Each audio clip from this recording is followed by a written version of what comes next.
Ирсэн хэвлэл мэдээллийн байгууллагын төлөөлөгчид сэтгүүлчдийнхээ энэ өдрийн амар амгалан айлтгая. 2026 оны 4-р сарын 20-ны өдрийн Улсын их хурл дахь Монгол Ардын намын бүлгийн ээлж туралдаан болж өндөрлөө. Өнөөдрийн бүлгийн хуралдаанаар нэг асуудал хэлэлцлээ. Нийгмийн ажлын тухай анхдагч хуулийн төслийн танилцуулгыг бид бүхэн сонсож бас манай гишүүд санд бодлоо илэрхийлж Улсын их хурлын байнгын хороо болон нэгдсэн чуулганы хуралдаанд үзэл баримтлалын хүрээнд энэ хуулийн төслийг дэмжиж хэлцүүлгийнхэн төвшөнд бас энэ гишүүдээс гарч ирж байгаа саналуудыг тооцоо судалгаа юмнуудыг нарийсгаж сайжруулах энэ улс орны хэмжээнд энэ нийгмийн ажлын тухай ойлголт мэдээлэл энэ нийгмийн ажлын төрөл чиглэл түүний гүйцэтгэл үр дүнг хангуулах замаар энэ иргэдийнхээ амьдралын төвшинг ахиулах амьдралын чанарыг сайжруулахад чиглэсэн нэгдсэн бодлого зохицуулалт нэг стандарт нэг арга зүй нэг хариуцлагын тогтолцоороо шилжих нь зөв юм а гэж ингэж тогтлоо гэдгийг та бүхэдтэй хэлье. Өнөөдрийн мэдээлэл өгөх үйл ажиллагаанд хуулийн төслийг санаачлагч манай Улсын их хурлын гишүүн Саран Чулуун гишүүн байна. Саран Чулуун гишүүнтэй хамт Улсын их хурлын 24 гишүүн энэ хуулийн төслийг хамт өргөн мэдүүлсэн. Ингээд хуулийн төслийн үзэл баримтлал зохицуулалтын талаар хуулийн төслийг санаачлан өргөн мэдүүлэгчдийн төлөөлөл Саран Чулуун гишүүн та бүхэнд мэдээлэл хийнэ. Баярлалаа. Сайн байцгаана уу.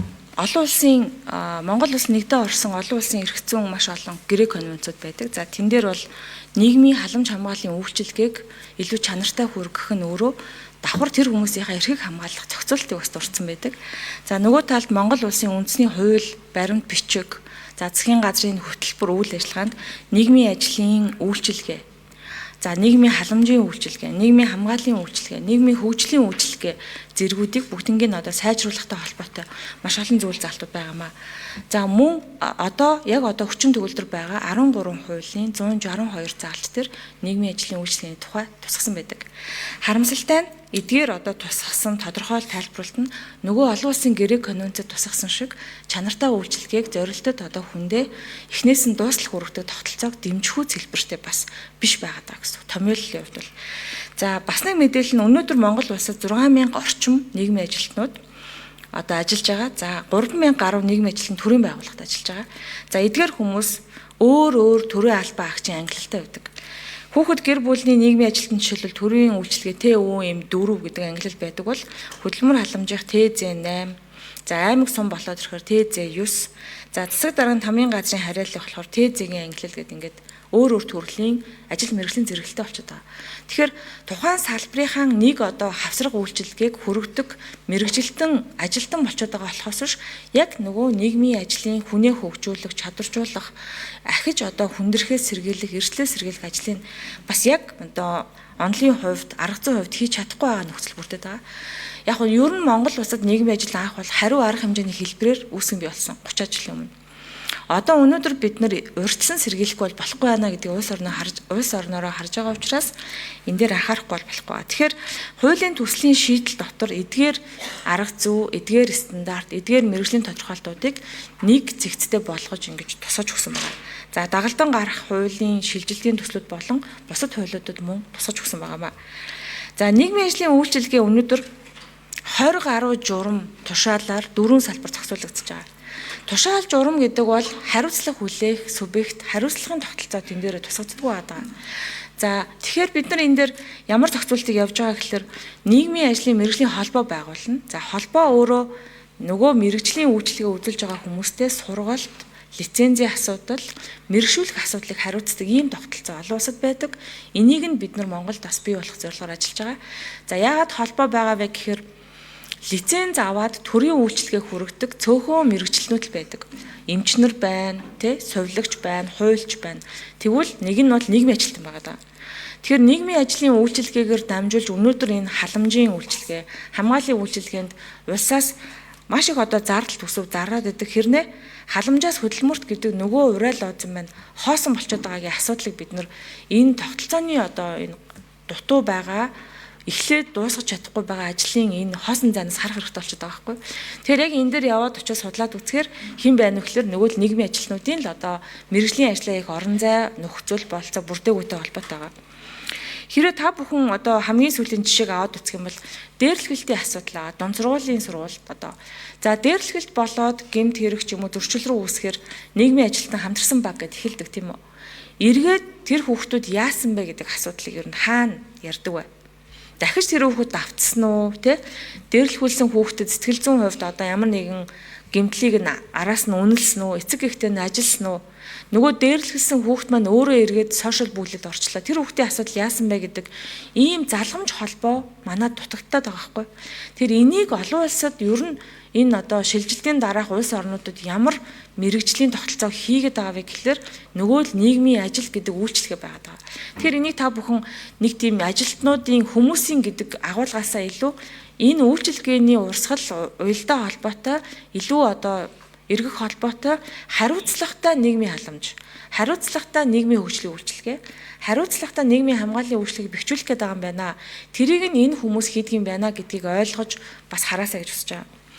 Та хэрэг бодох юм бол 2005 онд жишээлбэл 471.7 тэрбум төгрөг халамжинд зарцуулсан байна шүү дээ.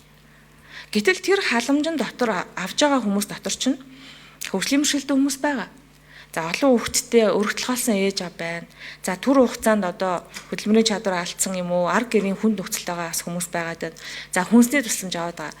Гэтэл яг ингээд олон хүмүүс хардаг те халамжийн үйлчлэгээ аваад байгаа хэрнээ ажил хийхгүй маа гэддэг. Гэтэл хүн осол гэмтэлд орлоо, хөгжлийн бэрхшээлтэй боллоо. Эсвэл одоо насны дооротол ч юм уу, эрүүл мэндийн асуудлаар тэтгэврт гарсны дараа ганцаараа хүнд байд ороход хэрвээ зөв сэргээн засалт байх юм бол тэр хүн эргээд ажил хийдэг байхгүй юу? Эргээд хариуцлага өрөөд гэр бүлээ аваа явдаг байхгүй юу? Тэгэхээр тэрийг нь хийдэг тэр функц нь юм бэ гэхлээр л нийгмийн ажлын үйлчлэгээ байгаа. Тэгэхээр энэ талаар одоо манайх өөрийн гэсэн холбоотой болох ийм хуулийн одоо зохицуултыг энэ тусгасан байгаа. За дараагийнх нь энэ хуулинд тусгасан бас нэг зохицуулалт бол мэдээллийн сан байгаа. Өнөөдөр та тэрөө сонирхож үзвэл халамжийн ийм одоо платформуд байна. Эрүүл мэндийн үйлчлэгээ авах гээд бид нар эмнэлэг дээр очиод тий за регистрийн дугаараа хийхээр та одоо ийм төрлийн эрүүл мэндийн үйлчлэгээ авсан байна гэд мэдээлэл авдаг шиг өнөөдөр халамжийн үйлчлэгээ, хамгааллын үйлчлэгээ, хөгжлийн үйлчлэгээр тийм мэдээлэл байхгүй байгаа даа гэсэн. Тэгэхээр энийг бид нар гэр бүлийн яамны харьяа байгаа тэр халамжийн мэдээллийн сан, даатгалын мэдээллийн сантай уялдуулж тэр мэдээлэл дээр илүү түшиглэх учраас эхлээд гэр бүлийн яам дээр түшиглсэн одоо тэр платформтой уялдуулсан мэдээллийн сан бий болох юм а гэдэг.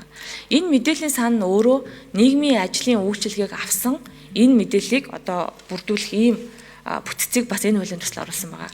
За энэ хуулиар дагалдаад мөн одоо 10 орчим хуулинд өөрчлөлт бас орно. За энэ голдуу ямар өөрчлөлт орох вэ гэхээр жишээлбэл ахмад насанд чиглэсэн нийгмийн ажлын үйлчилгээний төрөл хэлбэр ямар байх юм гэдгийг илүү тодорхойлно гэсэн үг. Хүнд итгэврт гарлаа эргээд зөвхөн сувилалд очдөг юм биш шүү дээ тий. Тэтгэврт гарсны дараа хүнд хийж болох зөндөө ажлууд байж болдог. Илүү одоо баг амьдралынхаа шинэ үед за илүү идэвхтэй бай, эрүүл нас чи гэхэд хаана ямар үйлчлэгээ байна. Өнөөдөр ахмадуудад чиглэсэн Монголд байгаа үйлчлэгээ бүжгэнд явах, эсвэл сувилалд явах. Өөр та хэд нэрлэж чадах уу? Тэгэхээр энэ дээр бид нар нийгмийн ажлын үйлчлэгээ юу гэдэг вэ гэхээр өөртөө туслах бүлэг, за одоо бие биентэйгээ ярилцдаг дэмжих бүлэг, сонирхлын бүлгүүд, спортууд маш олон үйлчлэгээ өнөөдөр идэвхтэй насжилтыг дэмжийа гэдэг ингээд дэлхийн олон улс орнд явж байгаа насж байгаа орнуудад. Тэгэхэд манад энэ нь бас тодорхойлогдоогүй хараахан ингэж бүрдээгүй байгаагийн нэг одоо учир шалтгаан нь мөнөөх л нийгмийн ажлын үйлчилгээ маань илүү төрөлжсөн агуулгаараа Монголд хууль эрх зүйн хувьд ч тэр үйлчлэгээний хувьд ч тэр бий болоог байна гэсэн үг. Тэгэхээр энэ дээр бид нэр илүү хууль эрх зүйн хувьд нэг стандартаа болгож нэг арга зүйтэй болгож цэгцэлж өгснөөрөө нийгмийн халамжийн гэлтгүй нийгмийн хөгжлийн үйлчлэгээ авах хэрэгтэй хүмүүс За чадваржуулах үйлчлэгээ авах ёстой хүмүүст яг л одоо мэргэжлийн үйлчлэгээ өгнө. Нөгөө талдаа энэ улсын төсвөөс зарцуулагдж байгаа энэ их мөнгө илүү одоо байгаа олсон тий дараа нь үр нөлөөтэй байхад бас үр нөлөө одоо ашигтай ийм хуулийн төсөл байгаамаа.